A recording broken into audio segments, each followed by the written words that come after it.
आपके शिवम सर से पूछते हैं किन किन लोगों ने होमवर्क किया, किन किन लोगों ने होमवर्क किया है। निष्का ने नहीं किया है। अनिष्का, अनिष्का होमवर्क क्यों नहीं किया आपने?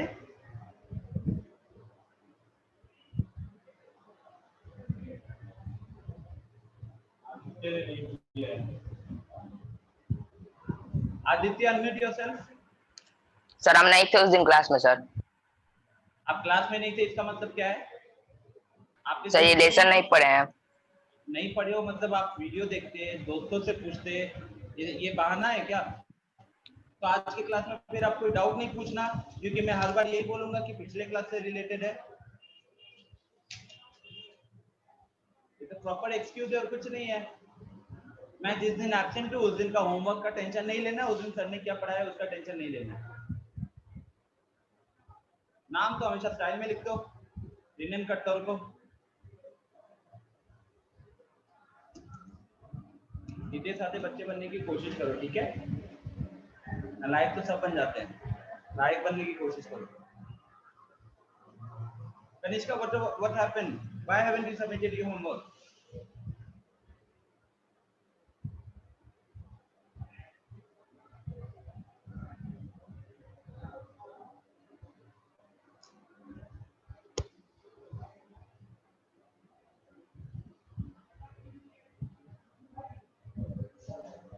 हाँ?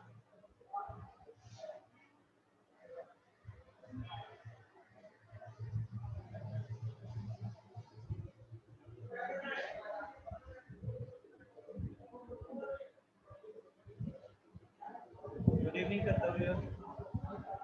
What I will do is I will only answer to the queries of the people who have submitted the homework. Sir हम होमवर्क किए पर सबमिट नहीं किए हैं। क्यों नहीं सबमिट किए हो? सर लिंक खोले तो होमवर्क सबमिशन दिखा रहा था। उसी पे तो होमवर्क सबमिशन आपको देना है, बाकी लोग वहीं पे अपलोड करते हैं। अभी मेरे पास जो डेटा आता है शिवम सर की तरफ से वो यही देख कर आता है। उन्होंने देखा है किन किन लोगों ने अभी अपलोड किया है, तो इसमें आदित्य का सर कैमरा ऑन कर दिखा दें। चलो दिखाओ।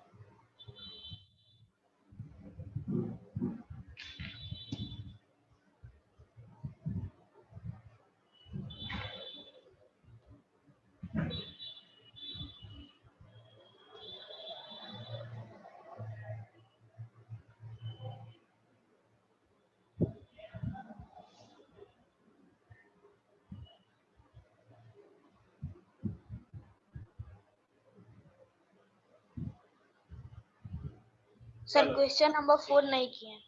ठीक है, ओके ग्रेट।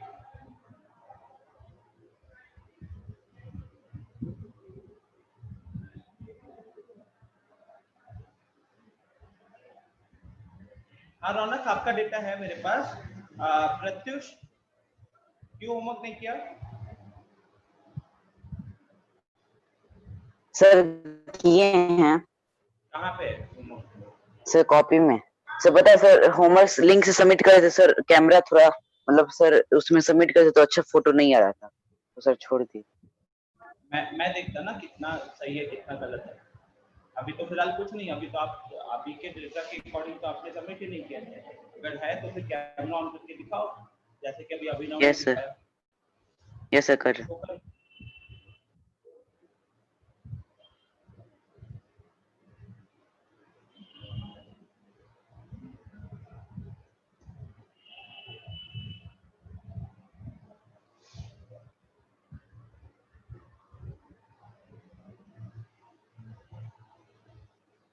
आगे जाओ।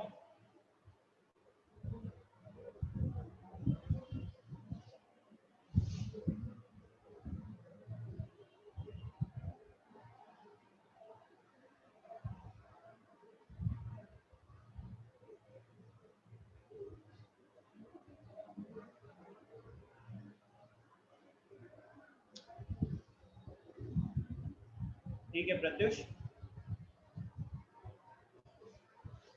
Thank you. चलो प्रत्युष ने किया है, अभिनव ने किया है। कनिष्का आप बताओ क्या हो गया? तनिष्का जल्दी बताइए क्या रीजन है?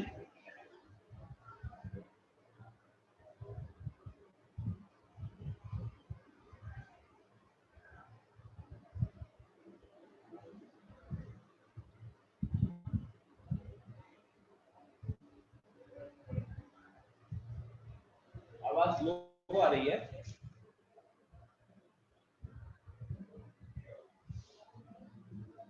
Raunak, are you using earphones? Earphones use कर रहे हो आप?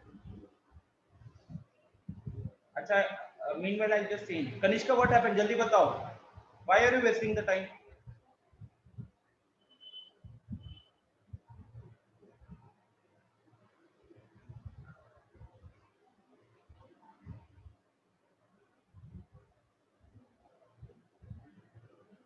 आपके घर पे फोन करवाता हूँ Kanishka, because you are a repeated offender. Test वगैरह में मार्क्स भी आपके सही नहीं आ रहे। आलोक रंजन, आपको क्या हुआ है? होमवर्क क्यों नहीं सबमिट किया? और ये दो आदित्य कौन है?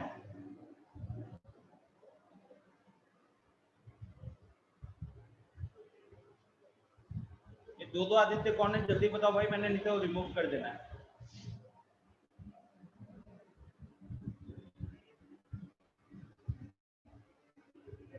आलोक, दिस इज एन एक्सक्यूज। क्या कहते हैं,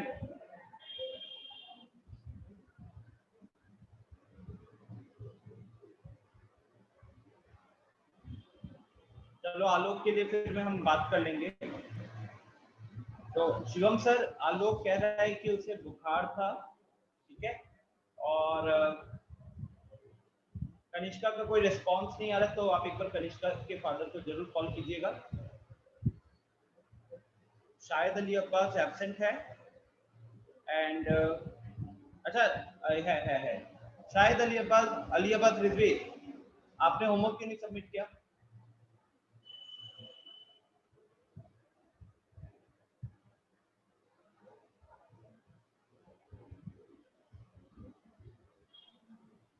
आशुतोष भी आ गया।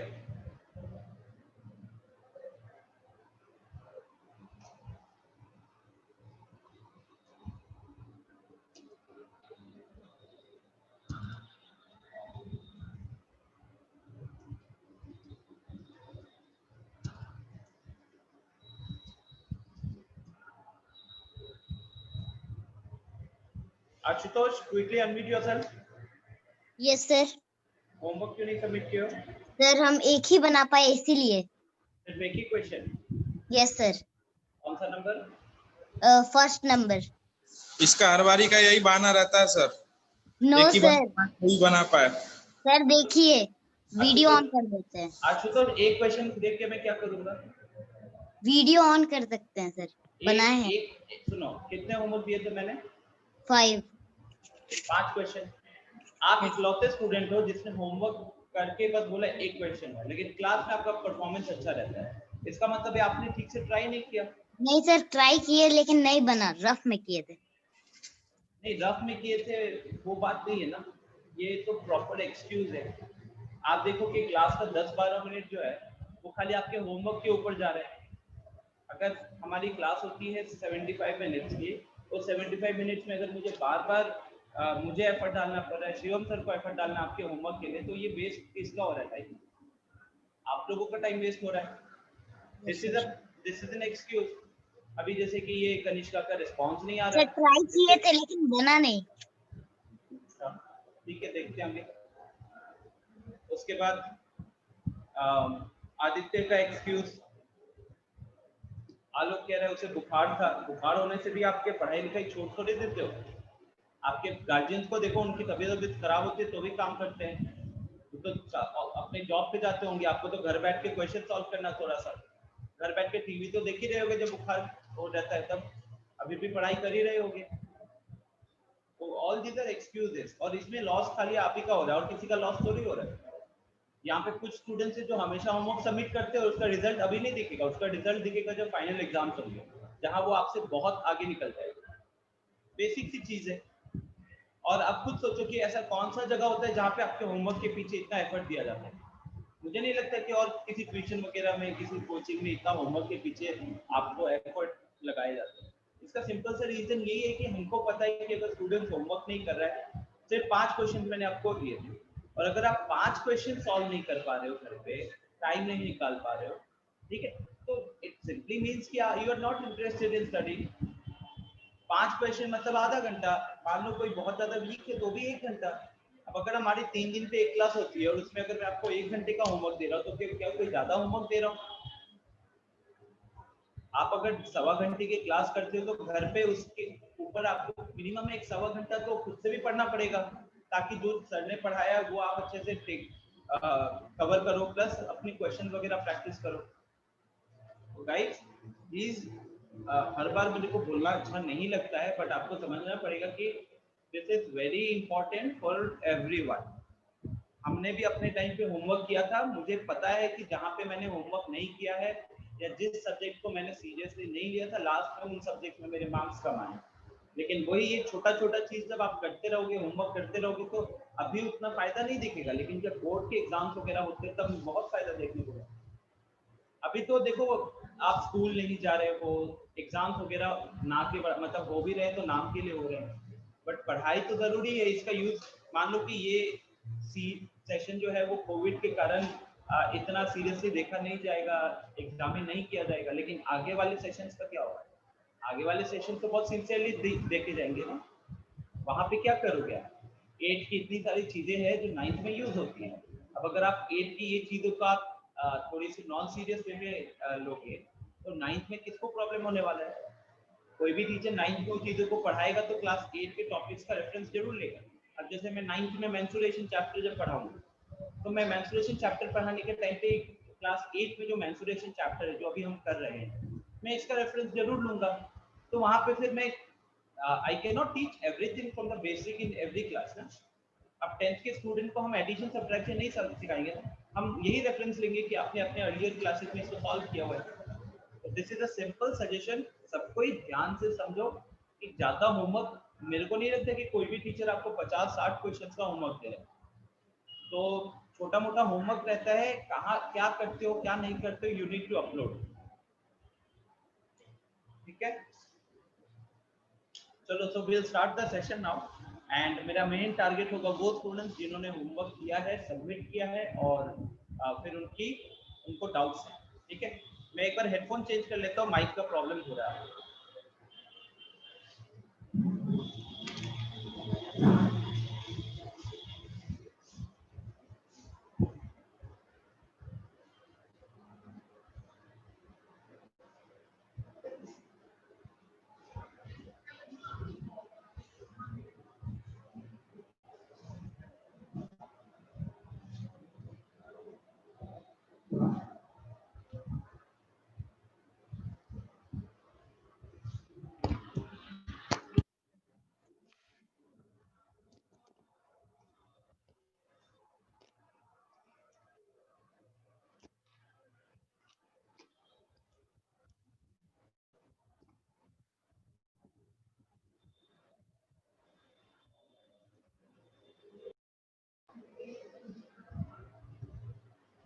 Am I audible now properly?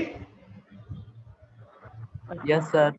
Okay, so let's start the session.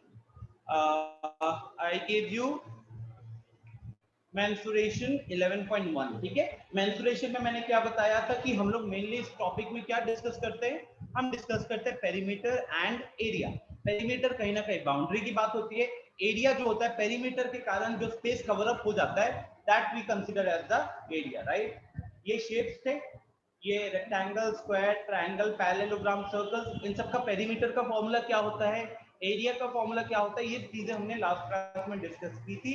फिर ये जो ट्राई दिस अभी आपको दिख रहा है, ये क्वेश्चन भी हमने पिछले क्लास में किए हैं, और फिर मैंने आपको ये होमवर्क दिया था, और इस होमवर्क, इस एक्सरसाइज में 5 क्वेश्चन। तो सबसे पहले किससे शुरू करूं बताओ? 4th क्वेश्चन से। रौनक को क्वेश्चन नंबर 4 में डाउट है, तो 4th क्वेश्चन से शुरू करते हैं। सर 3। हाँ हाँ ठीक है।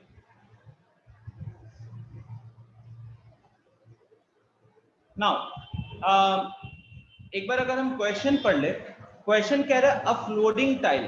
फ्लोटिंग टाइल का मतलब रौनक क्या हुआ, जो फ्लोर में टाइल्स वगैरह लगती है, तो वो टाइल्स का शेप क्या है, पैरेललोग्राम है, जिसका बेस दिया हुआ है 24 सेंटीमीटर और हाइट दिया हुआ है 10 सेंटीमीटर।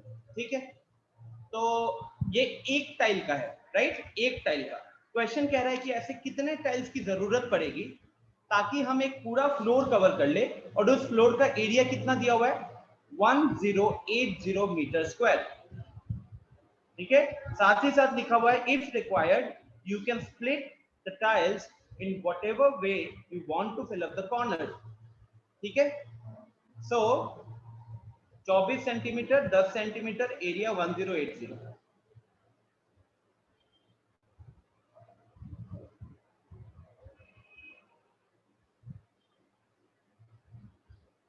देखिए, तो हमारे पास कहीं ना कहीं जो टाइल है, पैरेललोग्राम, लेट्स ड्रॉ अ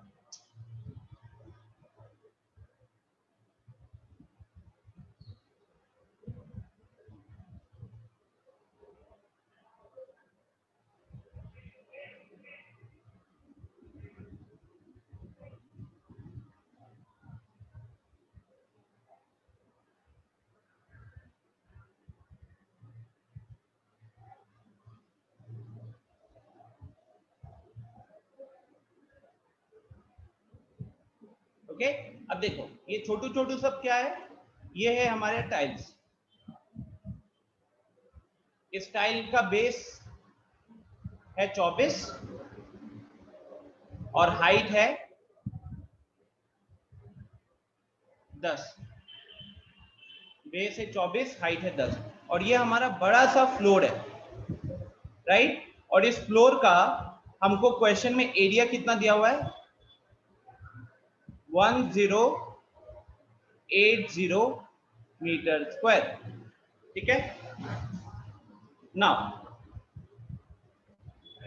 हमसे पूछा गया है कि कितने टाइल्स का जरूरत पड़ेगा। अब आप समझ सकते हो कि यहाँ पे अगर हम फिल करने जाएंगे तो हो सकता था हमने टाइल्स को एक ऐसे फिक्स किया, ऐसे फिक्स किया, ऐसे फिक्स किया, इस तरीके से चलता। ठीक है, तो अल्टीमेटली अगर हम बात करें तो एरिया ऑफ फ्लोर, अगर हम फ्लोर पे ही टाइल्स लगा रहे हैं तो हमारा जो एरिया ऑफ फ्लोर होगा that will be equal to number of tiles. आपको पता है कि एक टाइल से तो मेरा पूरा फ्लोर कवर नहीं होने वाला। ऐसा क्यों? बिकॉज अगर हम इसका एरिया कैलकुलेट करेंगे तो ये एरिया आएगा 24 इंटू 10, और ये 24 इंटू 10 कितना हो गया, 240 मीटर स्क्वायर, राइट। अच्छा 1 minute, I just check the units. I think मैंने यूनिट्स में कुछ मिस कर रहा हूं मैं। अच्छा, बेस 24 सेंटीमीटर है, हाइट 10 सेंटीमीटर है, एरिया मीटर स्क्वायर में है। ठीक है, तो ये यहाँ पे मेरे से थोड़ी सी मिस्टेक हो रही थी, तो this is centimetre square. Okay, अब आपको पता है कि 1 centimetre 1 metre is equal to 100 centimetre. तो यहाँ पे अकॉर्डिंगली क्या चेंज करना पड़ेगा, अगर हम इसको सेंटीमीटर स्क्वायर में कन्वर्ट करना चाहते हैं तो दिस विल बी 1080 इंटू, मैंने बोला 1 मीटर 100 सेंटीमीटर स्क्वायर होता है, तो यहाँ पे 100 स्क्वायर सेंटीमीटर स्क्वायर मेरे को लगाना पड़ेगा। ठीक है, अब जैसे कि मैं कह रहा था कि ये हमारा जो पूरा फ्लोर होगा, ये पूरा फ्लोर जो है इसमें हम टाइल्स फिक्स करेंगे, तो मेरा पूरा फ्लोर का जो एरिया होगा that will be equal to जितना भी टाइल्स यूज करेंगे उन सारे टाइल्स का टोटल एरिया। अब टाइल का शेप हमारे पास ऑलरेडी दिया हुआ है, तो उस केस में हमारा अप्रोच क्या होगा कि हमारा जो फ्लोर का एरिया रहेगा that will be equal to number of tiles into area of one tile into area of one tile. ठीक है, अब एरिया ऑफ फ्लोर तो हम ऑलरेडी यहाँ बॉक्स के अंदर लिख चुके हैं, 1080 इंटू 100 का स्क्वायर, तो इंटू 100 ही लिख देते हैं। नंबर ऑफ टाइल्स को मान लेते हैं n, और एक टाइल का एरिया कितना है 24 इंटू 10। ठीक है, अब हम करेंगे इसको थोड़ा सा सॉल्व। तो जैसे कि ये 0 और एक 0 यहां से कट गया, 24 अगर हम देखें तो 24 जो है ये 4 से कैंसिल होता है तो 6 बनेगा, ये भी 4 से कैंसिल होता है तो 148 8 0, और फिर ये 6 फर्दर कैंसिल करेगा तो ये आ गया 30, राइट। तो हमारे पास क्या बचा, हमारे पास यहां से बचा 30 into 100 into 10, 30 into 100 into 10 is equal to n, implies ये कितने टाइल्स हो गए 1 2 3 4 0, तो मेरा आंसर हो जाएगा 30,000 इज इक्वल टू n। बोलो समझ में आया आप सबको? सर आंसर में 45,000। 45,000 है। एक मिनट में क्वेश्चन देख लेता हूं, कोई वैल्यूज तो गलत नहीं ले लिया।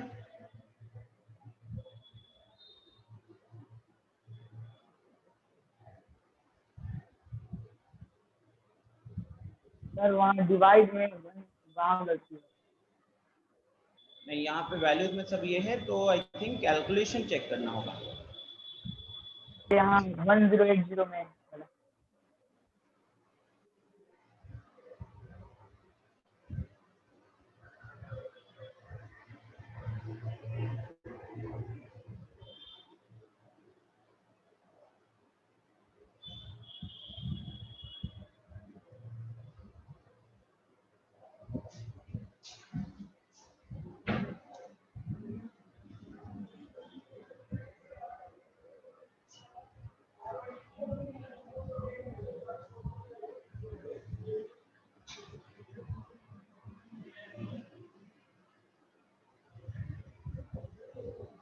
हाँ यहाँ गलती हो गया, 28 तो 7 0, फिर 6 को कैंसिल करेंगे, 6 4 द 24, 6 4 द 24, फिर 30 आया तो 45, राइट। तो सब कुछ सेम रहेगा, बस यहाँ पे 45 आएगा, तो अकॉर्डिंगली मेरा आंसर में क्या हो जाएगा, ये यहाँ नहीं रहेगा, we will have 45,000 is equal to n।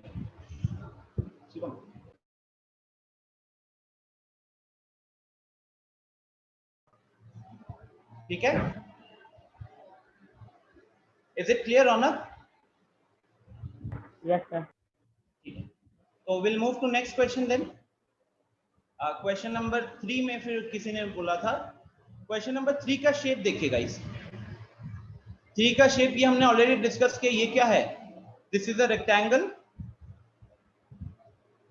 और बीच में हमारे पास 2 सेमी सर्कल है, हमको एरिया भी निकालना है, पेरीमीटर भी निकालना है।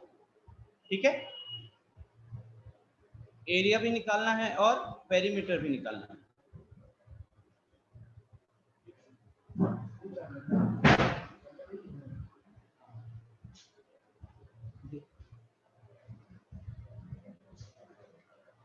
हाँ हाँ रौनक, पीडीएफ ग्रुप पे मिल जाएगा आप लोगों को, तो आपका फोकस यहाँ पे बस लर्निंग पे होना चाहिए। ठीक है,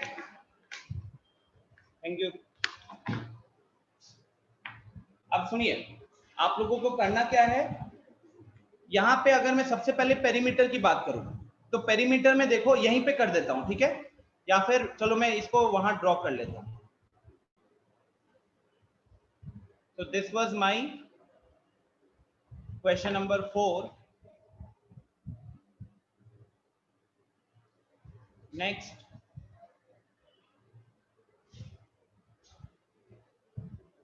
क्वेश्चन नंबर 3। अब 3 का जो शेप है,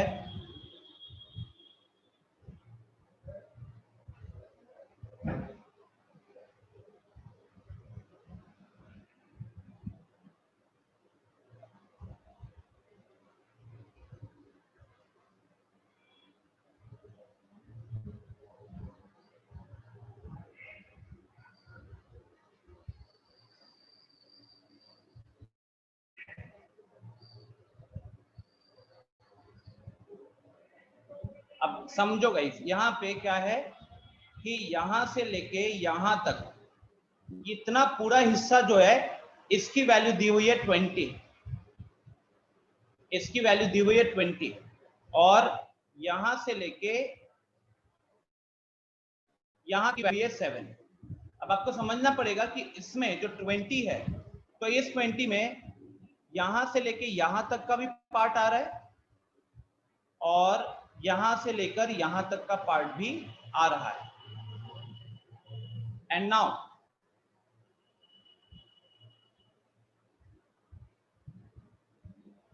ये वाला जो वैल्यू है, मान लो यहाँ पे मैं इसको A नाम देता हूं, इसको O नाम देता हूं और इसको B नाम देता हूं, ठीक है। तो यहाँ आपसे मेरा एक क्वेश्चन है, OA and OB, what will be the relationship between OA and OB? Chat में बताओ गाइस, एवरीवन बताइए चैट में, OA और OB डायग्राम के अकॉर्डिंग क्या होंगे?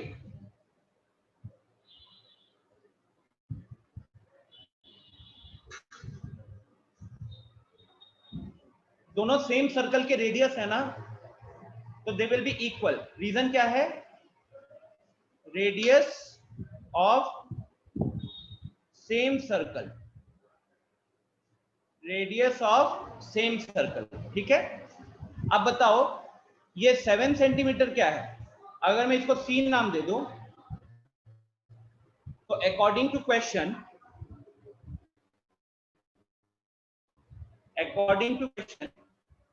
BC is equal to 7 centimetre. Bracket में क्या आ गया? ब्रैकेट में आ गया रेडियस। तो अगर BC की वैल्यू 7 सेंटीमीटर है तो OA की वैल्यू या OB की वैल्यू ये कितनी हो जाएगी? अच्छा ये रेडियस भी नहीं है ना गाइस, ये तो डायमीटर है कहने के लिए, राइट? ये तो रेडियस नहीं है, तो डायमीटर है। डायग्राम से देख के डायमीटर लग रहा है ना, तो OA is equal to OB is equal to R is equal to 7/2 centimetre, ठीक है, is equal to 7/2 centimetre. R कहाँ से आ गया? R तो मैंने रेडियस के लिए R लिखा है बस, आप चाहो तो नहीं भी लिख सकते हो, ठीक है।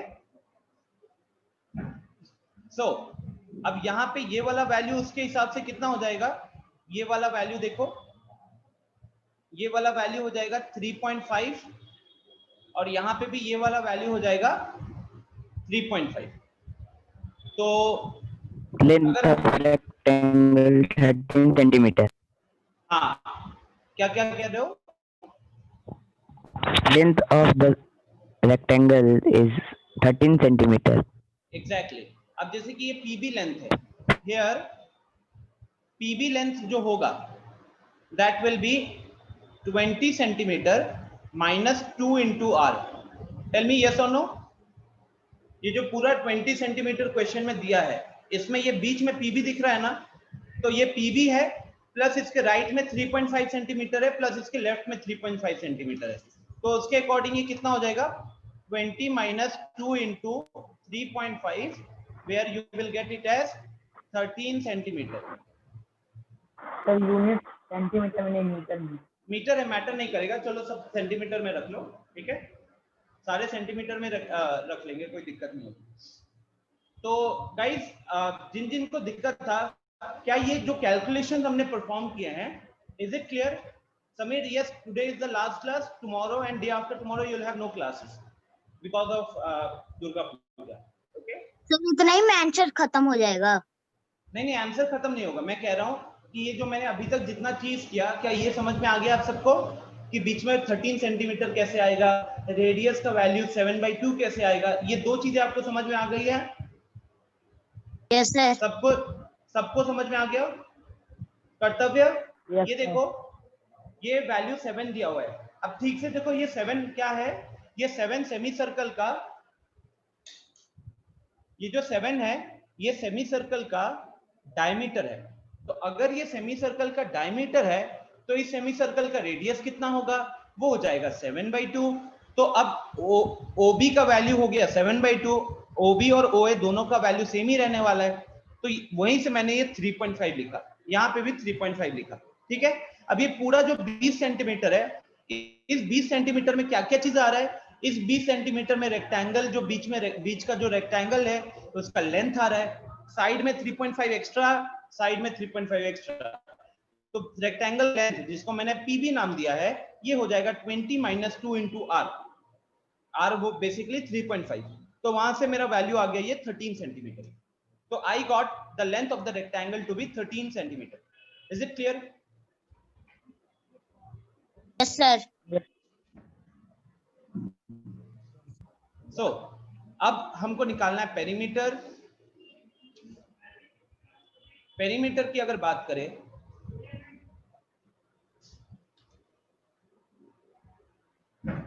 अब पेरीमीटर में देखो क्या क्या चीज आएगा। पेरीमीटर मतलब क्या होता है? उस शेप का बाउंड्री, उस शेप का बाउंड्री। तो बेसिकली आने वाला है 2 into length,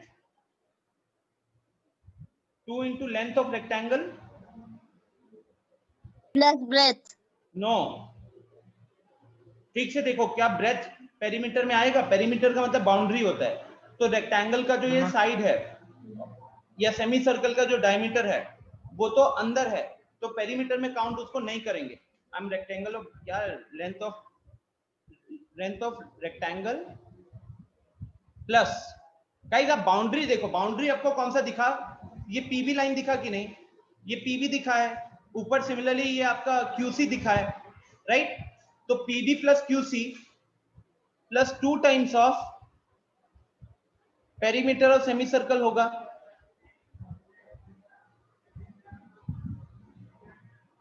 tell me yes और नो। ठीक से आप बाउंड्रीज को देखो। पेरीमीटर ऑफ रेक्टेंगल तो L प्लस बी होता है ना? रेक्टेंगल का L प्लस बी होता है, लेकिन क्या हमारे पास सिर्फ एक रेक्टेंगल है? नहीं, अब हमारे पास एक मिक्सचर ऑफ शेप है। तो जब हमारे पास मिक्सचर ऑफ शेप होती है तो फिर हम उस शेप का बाउंड्री देखेंगे ना कि रेक्टेंगल का देखेंगे। अब जैसे आप बताओ, जो ये रेक्टेंगल का जो ब्रेथ वाला पार्ट है, क्या वो बाउंड्री है? रेक्टेंगल का नहीं सर, अंदर का भाग है, अंदर का पार्ट है। अब क्योंकि वो अंदर का पार्ट है तो हम उसको पेरीमीटर में काउंट नहीं करेंगे ना, पेरीमीटर में हम खाली बाउंड्रीज को काउंट करते हैं। ठीक है, आप सोचो एक ऐसा फील्ड है, तो इस फील्ड को अगर आप चक्कर मारोगे, फील्ड के राउंड मारोगे, तो आप बाउंड्री पे ही ना राउंड मारोगे, तो पेरीमीटर में फिर आप क्या क्या चीजें काउंट करोगे? आप उस रेक्टेंगल के दोनों लेंथ को काउंट करोगे, तो 2 into length of rectangle plus left में जो सेमी सर्कल है उसका पेरीमीटर प्लस राइट में जो सेमी सर्कल है उसका लेंथ। बोलो, ये चीज समझ में आया आप सबको क्या?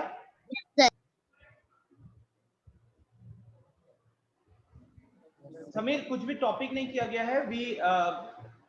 we are just discussing the doubts of 11.1.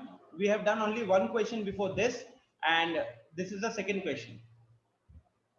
Pratyush, 2 into r कैसे आया? देखो यहाँ पे 3.5 इधर है और 3.5 इधर है। 3.5 is the value of r, इसीलिए 2 into r आया। ठीक है, तो गाइस बेसिकली ये 2 into लेंथ ऑफ रेक्टेंगल में हम क्या काउंट करेंगे? रेक्टेंगल का लेंथ कितना है? 13 हम निकाल चुके हैं ऑलरेडी, तो 2 into 13 आ गया प्लस सेमी सर्कल। अब सर्कल का पेरीमीटर होता है 2 पाई r, तो सेमी सर्कल का पेरीमीटर होगा half into 2 pi r। Okay guys, perimeter of semi circle will be half of 2 pi r। बोलो, कोई दिक्कत किसी को यहां तक? Is it okay? Yes sir. जिसको जहां प्रॉब्लम होगा प्लीज अनम्यूट करके इंस्टेंटली पूछिएगा। So now will do the calculations quickly. So this 2 into 13 will give you 26, right? Moreover अंदर ये 2 कट जाएगा, तो ये 2 बाहर, ये पाई का वैल्यू हम रखेंगे 22/7 और r हमको ऑलरेडी है हमारे पास 7/2, तो उससे 7 कट गया, ये 2 यहाँ इसके साथ कट गया, तो finally we are left with 26 plus 22 which will give you 48 centimeters. So we got the perimeter. This will be the perimeter of the given figure. Okay, now when I talk about the area, second part आया area। अब area में तो ऐसा कुछ नहीं है कि हम खाली, एरिया में तो हमको पूरा पार्ट देखना है ना। जैसे ये जो मैंने ड्रॉ किया, तो इसको ड्रॉ करने के कारण कितना बोर्ड का कितना हिस्सा गायब हो गया, that will be considered as area, right. तो यहाँ पे area will be area of rectangle plus 2 into area of semicircle, 2 into area of semicircle। बोलो ये चीज समझ में आया क्या? एरिया वाला पार्ट हमने क्यों area of rectangle into 2 into area of rectangle plus 2 into area of semicircle क्यों लिखा है? एवरीवन, बीच में रेक्टेंगल है इसलिए वो उसका एरिया आएगा, लेफ्ट में उसके आगे सेमीसर्कल है, राइट में उसके आगे सेमीसर्कल है। तो आप सोचो कि अगर इस शेप का पूरा ग्राउंड होता तो पूरा ग्राउंड पे कितना घास उगता, कहाँ पे घास उगता? ये पूरा सेमीसर्कल, दोनों सेमीसर्कल पे और बीच के रेक्टेंगल पे। समीर हैंड रेस कियो, कुछ क्वेश्चन है? Yes sir. बोलो, पूछो।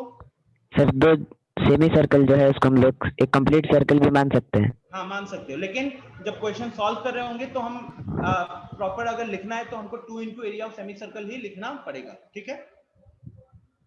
क्योंकि आपको शो करना पड़ेगा ना कि आप समझे हो क्वेश्चन को, लिख के ना शो करोगे आप सामने वाले टीचर को, तो इसीलिए हमको लिखना पड़ेगा 2 into एरिया ऑफ सेमीसर्कल। अब इसका जो वैल्यू होगा और एक सर्कल का जो पूरा एरिया का वैल्यू होगा वो इक्वल होगा in value, but when you will write the equation you will have to write it in this way, ठीक है guys? I hope everyone this question is clear now, because अब हमको कुछ बस फॉर्मेलिटीज करना। अब एरिया ऑफ रेक्टेंगल कैलकुलेट कर लोगे, 2 into एरिया ऑफ सेमीसर्कल आप कैलकुलेट कर लोगे। तो मैं यहीं पे इस क्वेश्चन को छोड़ता हूँ फिर, ठीक है?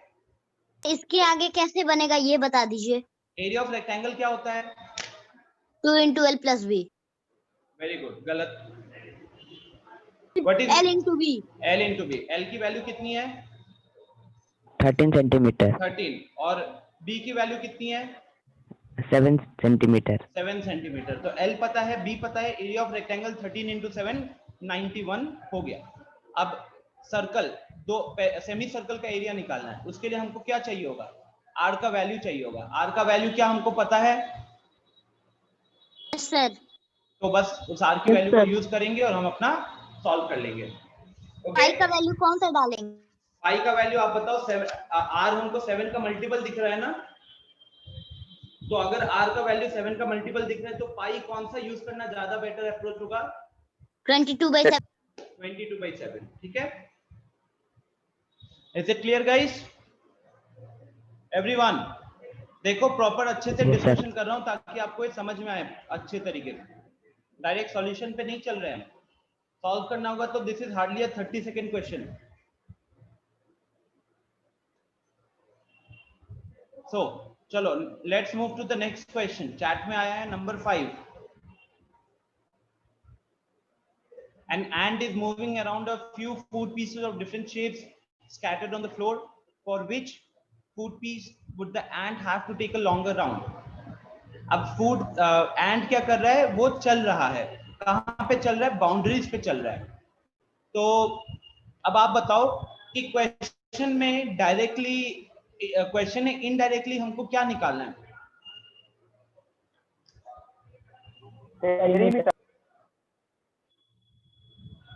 नहीं, यूज टेक्निकल टर्म। पेरीमीटर निकालना है कि एरिया निकालना है?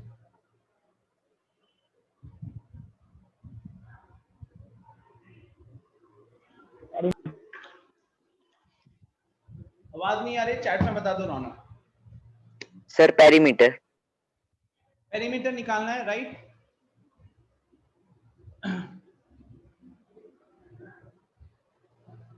Sameer took half day to solve this question.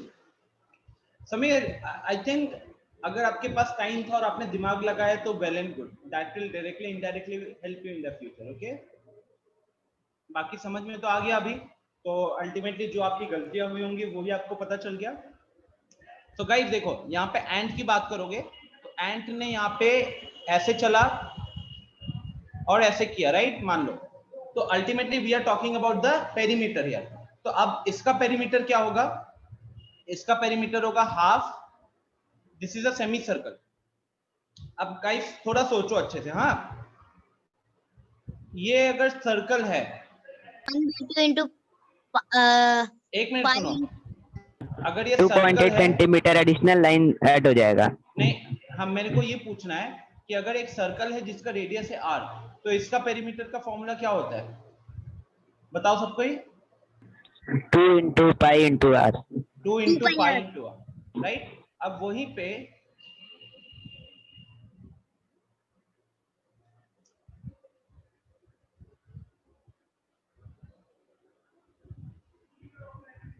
now this is a semicircle, this is a semicircle, ये वाला पार्ट है r।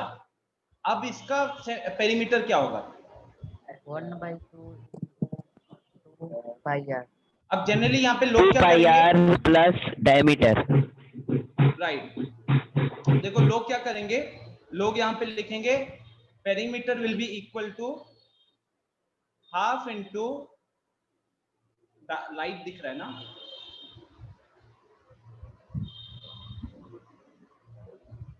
हाफ इंटू, लोग यहाँ पे लिखेंगे हाफ इंटू 2 पाई आर। वो देखेंगे कि भाई साहब जो पूरा सर्कल था वो 2 पाई आर है, तो सेमी सर्कल है हाफ 2 पाई आर लगाएंगे। लेकिन आप देखो अभी यहाँ पे बाउंड्री में हमको कर्व भी दिख रहा है और हमको डायमीटर भी दिख रहा है, तो यहाँ पे प्लस डायमीटर भी लिखना पड़ेगा। इस केस में हम लोगों को डायमीटर भी लिखना पड़ेगा। ये हाफ इंटू 2 पाई आर तो कर्व का हो गया, half into 2 pi R curve का हो गया, प्लस ये स्ट्रेट लाइन जो डायमीटर वाली उसको भी काउंट करना पड़ेगा। ठीक है, यस रौनक, हैंड रेस किया, कुछ पूछना है? डायमीटर की जगह हम 2r। हाँ हाँ ऑब्वियसली लिख सकते हो यार, diameter is equal to 2r, right. से यहाँ पे देखिए, तो अब मैं इसको सॉल्व करता हूँ। ठीक है, इस क्वेश्चन को सॉल्व करता हूँ। तो पहला वाला पार्ट है half into 2 pi, half into 2 pi R, R में लिखा 2.8 प्लस डायमीटर, तो डायमीटर हो गया 2 इंटू 2.8। ठीक है, अब इसको सॉल्व करना है गाइस, क्विकली कैलकुलेशन करना है।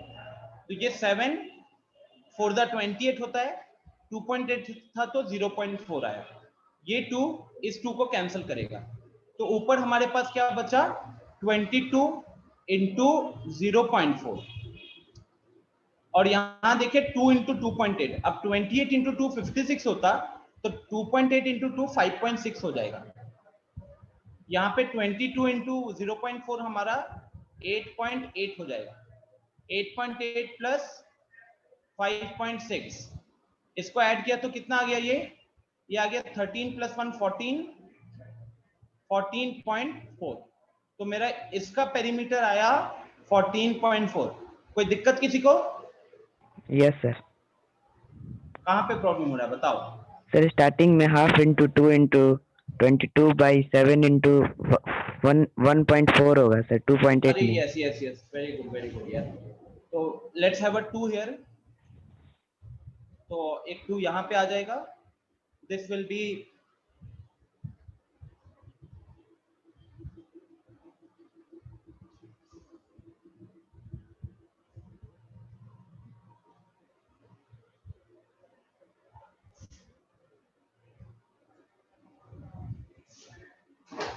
तो ये 11 इंटू 0.4 4.4 हो जाएगा, 4.4 प्लस 5.6 हमारा हो गया 10।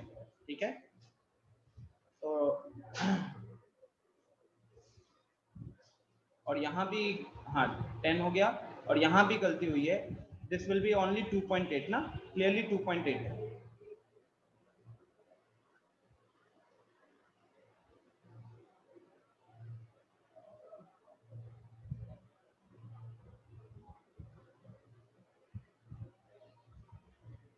(4.4 plus 2.8 will be equal to 7.2).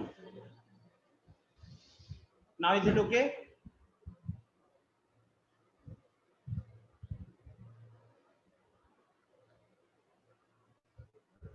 हाँ ठीक है, तो ये हो गया हमारा 7.2।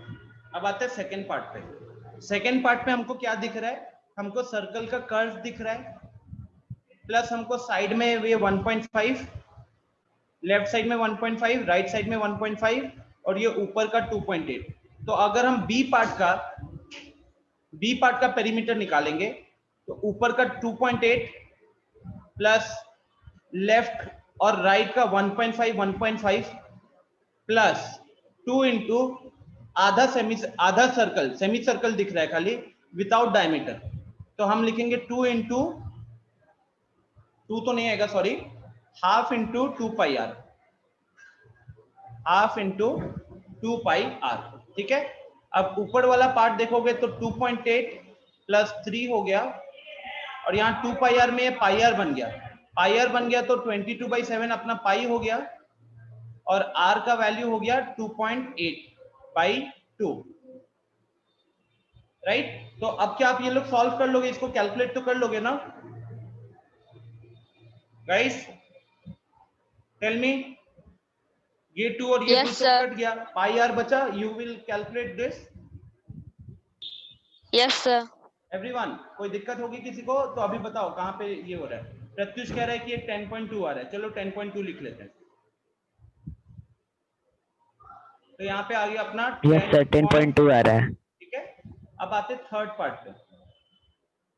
थर्ड पार्ट में देखो क्या है, ये एक स्ट्रेट लाइन है, ये बी में स्ट्रेट लाइन है। 10.2 कैसे आया? सॉल्व करो ना, ये वैल्यू कैलकुलेट करो। उन लोगों ने वैल्यू कैलकुलेट किया है और कैसे कैलकुलेट किया वो सारी चीजें लिखी हुई हैं। ठीक है, सो नाउ थर्ड वाला जो पार्ट है, थर्ड वाले पार्ट में ये लाइन 2 सेंटीमीटर का, ये लाइन 2 सेंटीमीटर का प्लस इतना जो हिस्सा है, इतना हिस्सा, ये हमारा क्या है, this is actually half into, this is actually half into 2 pi R. Semi circle का पार्ट है ना, तो अगर हम इसका टोटल सर्कमफेरेंस की बात करेंगे तो half into 2 pi R plus left का 2 सेंटीमीटर प्लस राइट का 2 centimetre. Is it okay everyone? I will not perform the calculation, अभी टाइम ऐसे ही जाएगा उसमें, बट क्या आपको ये समझ में आया कि इसमें पेरीमीटर में हम हाफ 2 पाई आर प्लस 2 क्यों कर रहे हैं?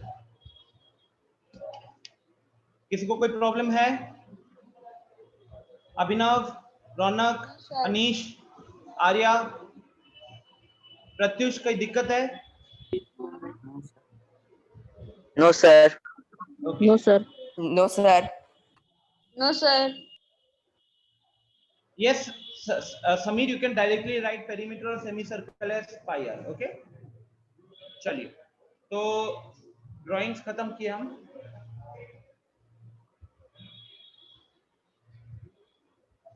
और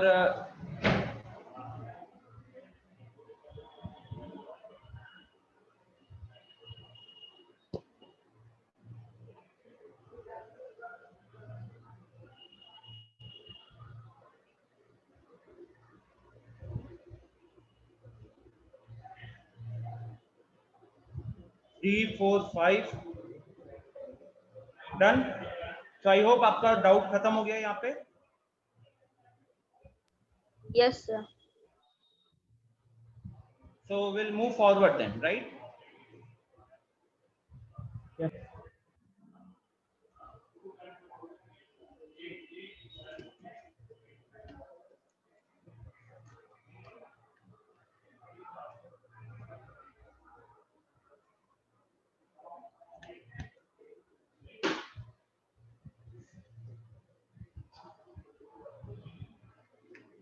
Area of trapezium.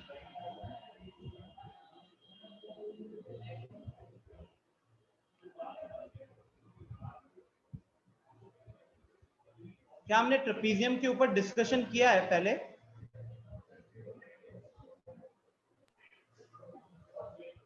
गाइस, क्या हमने ट्रेपीजियम के ऊपर डिस्कशन किया है पहले? Yes sir. राइट, तो ज्यादा टाइम तो फिर लगना नहीं चाहिए, एक बार हम क्विकली देख लेते हैं क्या है।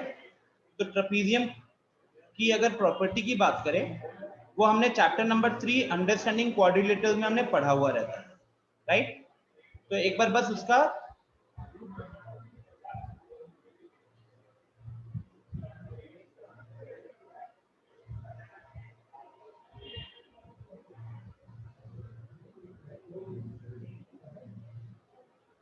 मतलब यहाँ पे लाइन है, ठीक है। So A B C D, A B is parallel to C D है, A B is parallel to C D है, ठीक है। And our A D and B C are non-parallel sides. AD and BC are non-parallel sides. Okay.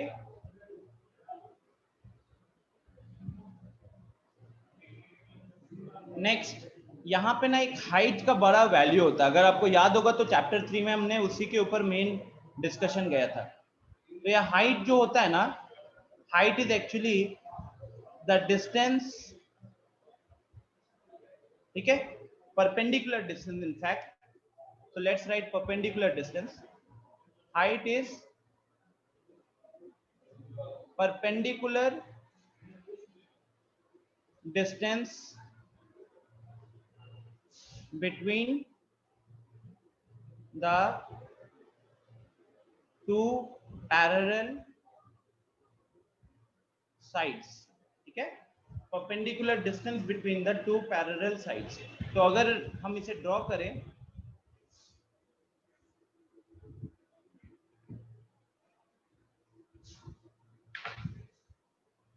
so this can be considered as height, okay, this can be considered as height, ठीक है। तो जो formula होता है, अब perimeter की बात करें यहाँ पे अगर, तो पेरीमीटर तो बड़ा सिंपल सा हो जाएगा अपना, सारे साइड्स का सम, राइट। अगर यहाँ सिंपली पेरीमीटर की बात करें तो सारे साइड्स का सम, मतलब A B plus B C plus C D plus D A. वही पे जब बात होती है एरिया की, एरिया का फॉर्मूला होता है half into sum of parallel sides, half into sum of parallel sides into distance between them, into distance between them, ठीक है। तो distance between them मतलब distance between the parallel sides, उसको हमने क्या लिखा हुआ है, h। हमारे इस डायग्राम में पैरेलल साइड्स कौन से हैं, A B plus C D into h, ठीक है गाइस। तो for the distance between them height होगा। हाँ, डिस्टेंस बिटवीन देम मतलब एक काम करते हैं, इसको रब कर देता हूं, इसको मैं लिख देता हूं distance between the parallel sides, ठीक है। Now is it okay? Yes, sir. So this is for what? This is for a trapezium, right? बस इतने कॉन्सेप्ट के ऊपर ही अब हमको क्वेश्चंस को सॉल्व करना पड़ेगा।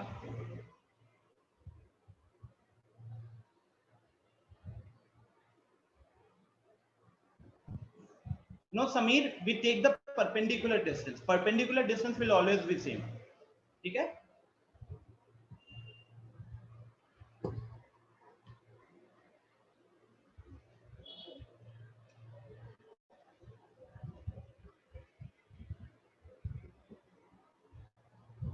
चलो, जैसे आपके सामने अभी ये दो दिख रहे हैं ना question, find the area of the following trapezium, जल्दी से इसे सॉल्व करो।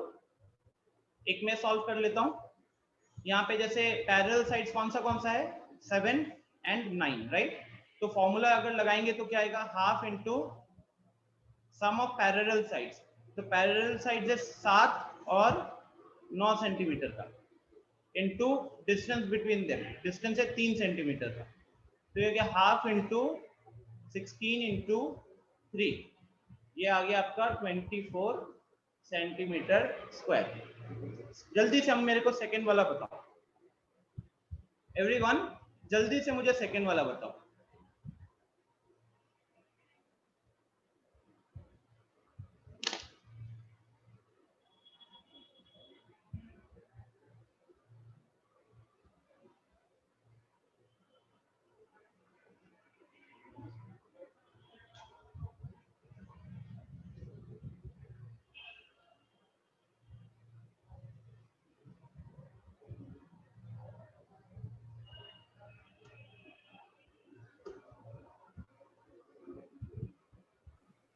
45 centimeter square. Okay, so let's quickly have a look. Half into sum of parallel sides, तो 5 सेंटीमीटर प्लस 10 सेंटीमीटर, ये हमारा पैरेलल साइड हो गया, इनटू हाइट है 6, तो ये हो गया हाफ इंटू 15 इंटू 6, ये 2 उधर 6 को कैंसिल करेगा तो आपको मिल 2 जाएगा से 6 cutting. राइट, ये इसको कट के हमें मिलेगा 3. काम करते कलर चेंज कर देते ताकि ठीक है, तो हो गया 45. बोलो समझ में आ गया ना, कोई दिक्कत तो नहीं हुई होगी, सिर्फ फॉर्मूला यूज करना था हम लोगों को. आशुतोष आंसर 22.5 नहीं होगा, हाइट का वैल्यू 3 लिख लिए थे गलती से, दिख नहीं रहा था.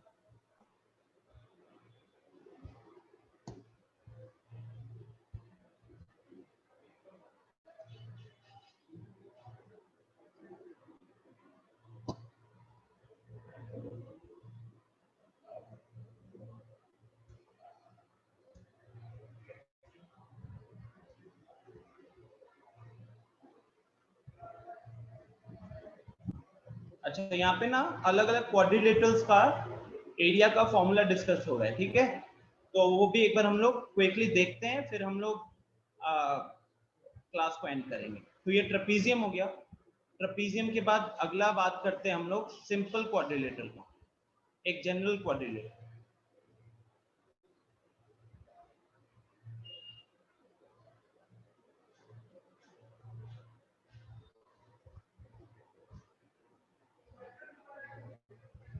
Area of a quadrilateral. तो गाइस ज्यादा ना मतलब कुछ अलग नहीं सोचना है, जो मैं कह रहा हूं उसको ध्यान से सुनना. जब मैं क्वाड्रिलेटरल का बात करता हूं ना, तो it means any kind of 4 sided figure, ठीक है ना, any kind of quadrilateral. I'm not talking about a parallelogram or a rhombus, right? सारे क्वाड्रिलेटरल के लिए जो फॉर्मूला होगा वो बात हो रही है.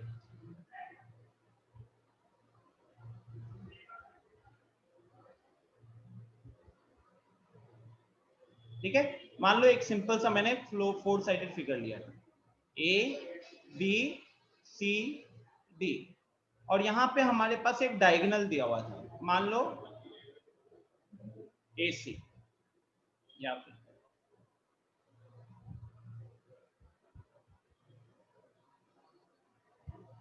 yes, square is a type of quadrilateral. Okay, so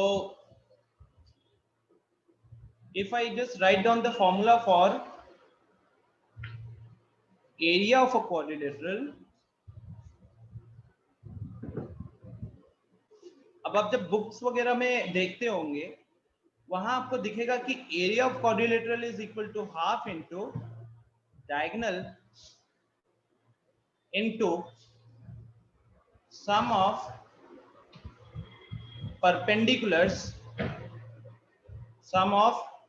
perpendiculars drawn on that diagonal.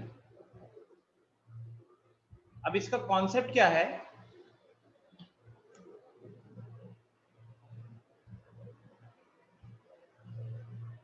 जैसे कि ये अभी हमको AC दिया हुआ है, AC दिया हुआ है,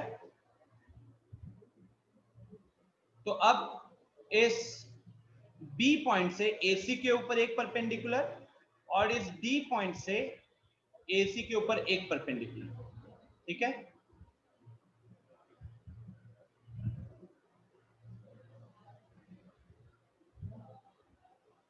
तो ये मान लो यहाँ पे M है और ये मान लो यहाँ पे N है.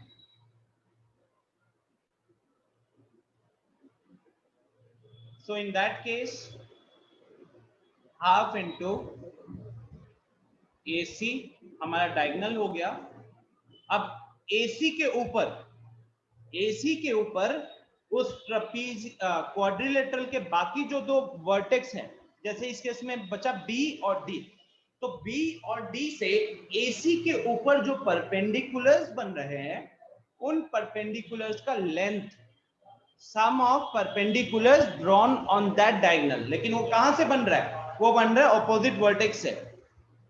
तो वो हो गया हमारा DM प्लस BN, ठीक है ना, DM प्लस BN।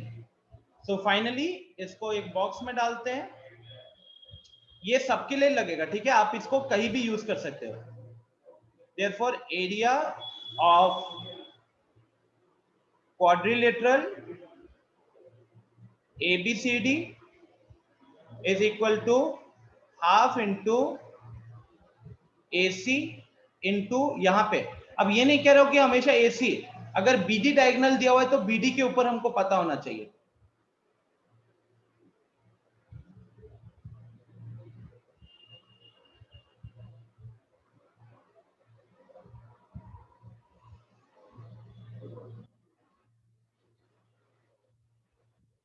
ठीक है,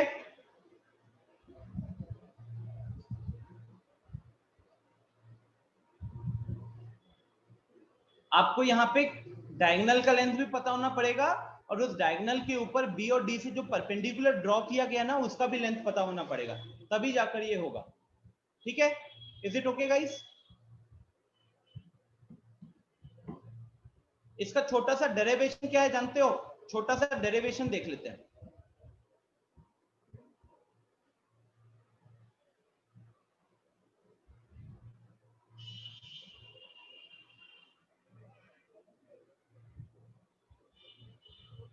कभी आप फॉर्मूला भूल जाओ तो इस छोटा सा डेरिवेशन को याद रख सकते हो, हेल्प होगा।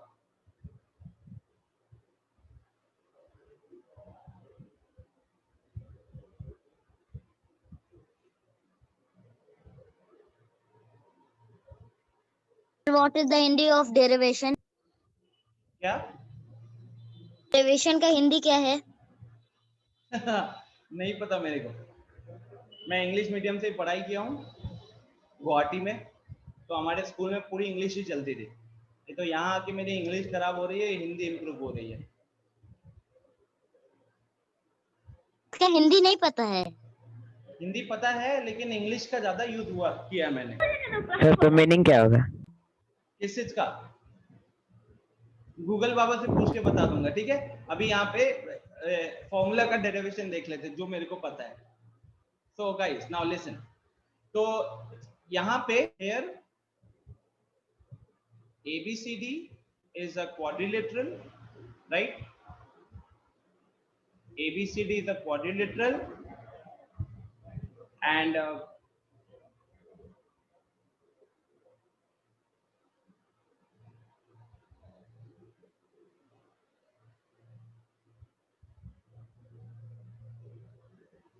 अब आपसे सिंपल सा अगर मैं एक बात बोलूं कि area of quadrilateral ABCD is equal to area of triangle ABC plus area of triangle ACD, right? Area of triangle ABC plus area of triangle ACD. Tell me yes or no. क्या मैं पूरे quadrilateral का area निकालना होगा तो हम उसको दो ट्रायंगल्स जो दिख रहे हैं मेरे को, ABC ट्रायंगल और ADC ट्रायंगल, अगर इनके एरिया को निकाल के ऐड कर दूं तो मेरा काम नहीं हो जाएगा? हो जाएगा सर, लेकिन रिमेनिंग पार्ट कहाँ जाएगा फिर? रिमेनिंग पार्ट कौन सा पार्ट कह रहे हो आप? सोचो कि आपने पहले ABC का एरिया निकाल लिया और ADC का एरिया निकाल लिया, तो वो टोटल एक्चुअली में क्या है? उन दोनों को जोड़ते हैं तो क्वाड्रिलेटरल बनता है ना, तो क्वाड्रिलेटरल का एरिया तो इस दोनों ट्रायंगल के एरिया के सम के बराबर ही होगा फिर तो। यस और no? Yes sir. Sameer, if length, सबसे पहले समीर क्वाड्रिलेटरल में लेंथ और ब्रेथ वर्ड हम यूज नहीं करते हैं, ठीक है? क्वाड्रिलेटरल में लेंथ और ब्रेथ वर्ड यूज नहीं करते हैं, वो हम मेनली कह सकते हो आप पैरेललोग्राम या फिर not even parallelogram to be honest, हम उसे मेनली रेक्टेंगल में ही यूज करते हैं, ठीक है? बाकी जगह पे हम साइड्स कहते हैं। तो वहां पे अगर आपको एक सिंपल सा क्वाड्रिलेटरल दिया हुआ है तो आपको एक परपेंडिकुलर्स का लेंथ दे देगा, बिना दिए हुए तो सॉल्व होने वाला नहीं है। ओके, तो अब सोचो गाइस, आशुतोष बताओ कि what is area of triangle? What is the formula for area of a triangle? Area of triangle 1/2। हाँ, half into base into height होता है कि नहीं? Yes sir, 1/2 into B. तो अभी देखो एबीसी ट्रायंगल के लिए, एबीसी ट्रायंगल में बेस कौन सा है? एसी, और हाइट कौन सा है? बीएम। यस और नो? तो half into base is AC and height is BM. ACD triangle में हाफ इंटू, अब एसीडी ट्रायंगल के लिए देखो फिर से बेस एसी ही है, और अब उस एसी पे हाइट कौन सा है इस ट्रायंगल के लिए? That is DN. ठीक है, दैट इज डीएन। अब दोनों में देखो क्या क्या कॉमन आ रहा है। दोनों में हाफ कॉमन है, दोनों में एसी कॉमन है, तो ब्रैकेट में हमारे पास क्या बचा? ब्रैकेट में बचा बीएम इधर से, और उधर से बचा डीएन। इधर से बचा बीएम और उधर से बचा डीएन। यहां पे भी देखो वही चीज थी, ये वाला लेंथ प्लस ये वाला length, half into AC into DM plus BN, और यहां पे भी वही आया। Is it clear guys? Simple सा डेरिवेशन है ना। कभी भूल भी गए तो दो ट्रायंगल का एरिया निकालकर ऐड कर लेना, काम हो जाएगा। Is it okay? Everyone have a look, simple सा डेरिवेशन और कुछ नहीं है।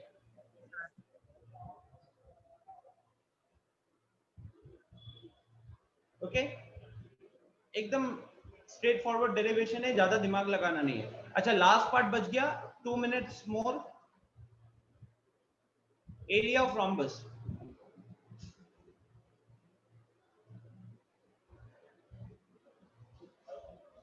एरिया ऑफ रोम्बस में आप लगाओगे हाफ इंटू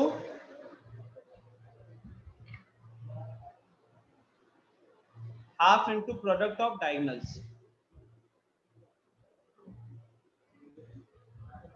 ठीक है, मतलब that is for a rhombus ABCD. अगर हमारे पास एक रोम्बस है एबीसीडी, तो उस केस में उसका डायगोनल एसी और बीडी हो जाएगा ना। तो देयरफॉर वहां पे अगर हम बात करेंगे एरिया ऑफ रोम्बस एबीसीडी, तो उसका जो फॉर्मूला होता है that is half into AC into BD, half into AC into BD, ये हमारा फॉर्मूला हो जाएगा। ठीक है, half into AC into BD, product of the diagonals. फिर आते हैं रोम्बस पे। रोम्बस तो हो गया, आते हैं स्क्वायर पे। Area of square, side into side, side into side, right? मतलब कि साइड का स्क्वायर। ए स्क्वायर भी रहता है when the side is A. Then we have area of rectangle, length into breadth, length into breadth. ठीक है, एक क्या कहते हैं, पैरेललोग्राम के अंदर तीन चीजें ही आती है, रोम्बस, स्क्वायर, रेक्टेंगल। तो ये सारे हमारी बात हो गई। पैरेललोग्राम का भी लिख ही लेते हैं। Area of parallelogram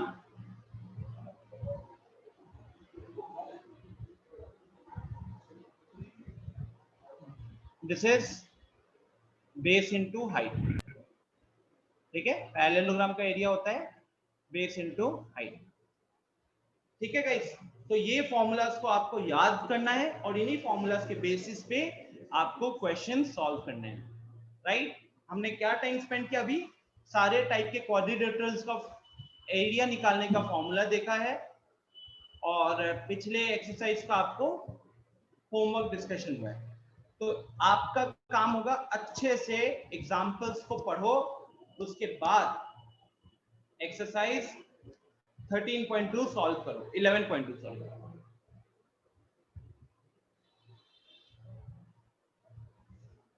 PDF, I'll give the PDF. Group पे ये PDF चला जाएगा, ठीक है?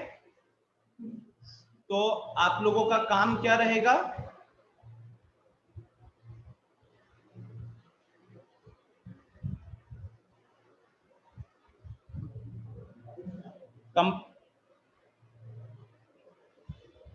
Understand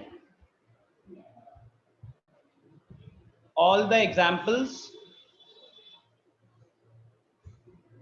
Understand all the examples of NCERT plus solve exercise 11.2. Solve exercise 11.2. This will be your homework. सारे एग्जांपल्स देखने हैं प्लस इस एक्सरसाइज को सॉल्व करना है. अनीश हैंड रेस कियो, कुछ पूछना है क्या?